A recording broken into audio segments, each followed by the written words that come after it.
Welcome बच्चों। आज अपने चैनल में एक बार फिर आपके सामने मैं sexual reproduction in flowering plant के चैप्टर का जो मैंने जहाँ पर लीव किया था उसके आगे का ओव्यूल की स्ट्रक्चर के आगे का एम्ब्रियो सैक के आगे का लेक्चर लेकर आया हूँ। आज के इस लेक्चर में मैं आपको ओव्यूल को किन बेसिस पर क्लासिफाइड किया गया है, उनके काइंड्स कितने टाइप के होते हैं, विद एग्जाम्पल समझाने की कोशिश करूंगा। देखते हैं। ओव्यूल्स को क्लासिफाइड करने के लिए कई बेसिस हैं, लेकिन सिलेबस के अकॉर्डिंग केवल दो इंपॉर्टेंट बेसिस ही एक्सप्लेन किए गए हैं। पहला है on the basis of integument. Integument means protective covering. अगर आप फ्लैशबैक में जाकर देखें तो मैंने ओव्यूल के स्ट्रक्चर में इंटेगुमेंट बताए थे, एक आइडियल ओव्यूल की स्ट्रक्चर। इंटेगुमेंट का नंबर यूजुअली तो 2 होता है। अगर 2 है, आउटर और इनर 2 इंटेगुमेंट प्रेजेंट हैं, तो इस टाइप के ओव्यूल को बाइटेक्निक कहेंगे। और बाइटेक्निक का एग्जांपल है पॉलीपेटेली और मोनोकॉट्स। अब आप सोच रहे हैं पॉलीपेटेली, पेटल मीन्स कोरोलास यूनिट। अगर कोरोलास यूनिट सारी की सारी अलग अलग हैं, एक दूसरे से इंटरकनेक्टेड नहीं है, ज्वाइंट नहीं है, then that condition is known as a polypetally। और अगर सब आपस में जुड़ी हैं तो इस कंडीशन को कहते हैं गैमोपेटेली। पॉलीपेटेली के लिए पृथक दलीय वर्ड यूज किया जाता है, जबकि गैमोपेटेली के लिए युक्त दलीय वर्ड यूज किया जाता है हिंदी मीडियम के स्टूडेंट्स के लिए। तो मोनोकॉट यानी एक बीजी पॉलीपेटेली जो प्लांट्स होते हैं उनमें बाइटेक्निक ओव्यूल देखने को मिलता है, जबकि यूनिटेक्निक यानी सिंगल इंटेगुमेंट वाला ओव्यूल आपको जिम्नोस्पर्म्स अनावृत बीजी और गैमोपेटेली यानी युक्त दलीय प्लांट्स में देखने को मिलेगा। हिंदी मीडियम इजीली समझ रहे होंगे, ये वर्ड्स उन्होंने उनकी लैंग्वेज में मिलते हैं अक्सर उनके बुक्स में। कुछ ऐसे प्लांट्स होते हैं जिनमें किसी भी टाइप का कोई इंटेगुमेंट होता ही नहीं है।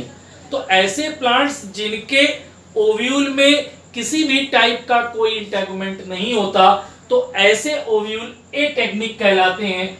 और एटेग्मिक ओव्यूल का एग्जांपल है सेंटेलम और लॉरेंथस। तो बेसिकली आपको समझ में आ गया। अगर 2 इंटेगुमेंट जो मैंने डायग्राम बनाया था आपको ओव्यूल की स्ट्रक्चर का समझाने के लिए, वो बाइटेक्निक का था, क्योंकि यूजुअली बाइटेक्निक ही देखने को मिलते हैं। अगर एक इंटेगुमेंट है तो यूनिटेक्निक, और अगर नहीं है integument then that type of ovules are known as a ategmic. तो unitegmic, ategmic and bitegmic 3 type के ओव्यूल्स होते हैं। ये डिवीजन था on the basis of integumental number. अब देखने जा रहे हैं ओव्यूल में माइक्रोपाइल, एम्ब्रियो सैक और चलाजा की पोजीशन के बेसिस पर उन्हें कितने काइंड्स में क्लासिफाइड किया गया है। चलाजा वो जगह जहां से इंटेगुमेंट जनरेट होते हैं, माइक्रोपाइल जस्ट इसके अपोजिट वो जगह चलाजा के जहां से जो इंटेगुमेंट होते हैं आइसोलेट होते हैं और वो जगह देते हैं जहां से पॉलन ट्यूब एंट्री करेगी। और एम्ब्रियो सैक तो आप जान ही रहे हैं। यहां पर मैंने बार बार माइक्रोपाइल, एम्ब्रियो सैक, चलाजा लिखने से बचने के लिए इनके लिए वर्ड्स यूज किए। यहां मैंने माइक्रोपाइल के लिए शॉर्ट टर्म में इंटीमेट किया उसको M से, एम्ब्रियो सैक को E से और चलाजा को C से। तो इन तीनों की पोजीशन के बेसिस पर ओव्यूल्स को टोटल 6 टाइप के ओव्यूल्स देखने को मिलते हैं। इसका एक फंडा मैंने बनाया ओहेकस। Here O is stand for orthotropous, A for anatropus, H for hemitropus, C for compylotropus, A for amphitropus and S for circinotropous. देखते हैं, अगर north pole to south pole micropyle, embryo sac और चलाजा तीनों एक straight line में अगर present है, आप देख रहे होंगे ये डायग्रामेटिकल रिप्रेजेंटेशन था, ये ग्राफिकली मैंने उसको समझाने की कोशिश की है। अगर एक लाइन में प्रेजेंट है then that type of ovules are known as a orthotropous। इसका एग्जांपल है पाइपर और साइकस। अगर माइक्रोपाइल और एम्ब्रियो सैक एक स्ट्रेट लाइन में हो जबकि चलाजा 90 डिग्री के एंगल पर प्रेजेंट हो, ग्राफिकल रिप्रेजेंटेशन से आपको इजीली समझ में आ रहा होगा। यूजुअली जो ओव्यूल्स मिलते हैं वो एनाट्रोपस टाइप के ही आपको देखने को मिले। जो मैंने आइडियल ओव्यूल का डायग्राम बनाया था वो एनाट्रोपस टाइप का ही था। जब हॉरिजॉन्टली माइक्रोपाइल, एम्ब्रियो सैक और चलाजा एक हॉरिजॉन्टल लाइन में एक लीनियर डायरेक्शन में होते हैं तो इस टाइप के ओव्यूल्स को हेमिट्रोपस कहते हैं। और हेमिट्रोपस का एग्जांपल है रैननकुलस, जबकि एनाट्रोपस का एग्जांपल है कैस्टर। बहुत सारे एग्जांपल है, लेकिन ये मैंने वो एग्जांपल लिए जो एनसीईआरटी में दिए हुए, जो यूजुअली एग्जामिनेशन में पूछे जाते हैं। अब इसके बाद 3 टाइप के ओव्यूल्स और बचे, कॉम्पाइलोट्रोपस, एम्फीट्रोपस एंड सर्जिनोट्रोपस। तो अब मैं आपको कॉम्पाइलो, एम्फी और सर्जिनोट्रोपस ओव्यूल्स के बारे में बताने जा रहा हूं। अब मैं आपको रेस्ट ऑफ जो 3 काइंड्स थे ओव्यूल के, कॉम्पाइलोट्रोपस, एम्फीट्रोपस और सर्जिनोट्रोपस के बारे में बताने जा रहा हूं।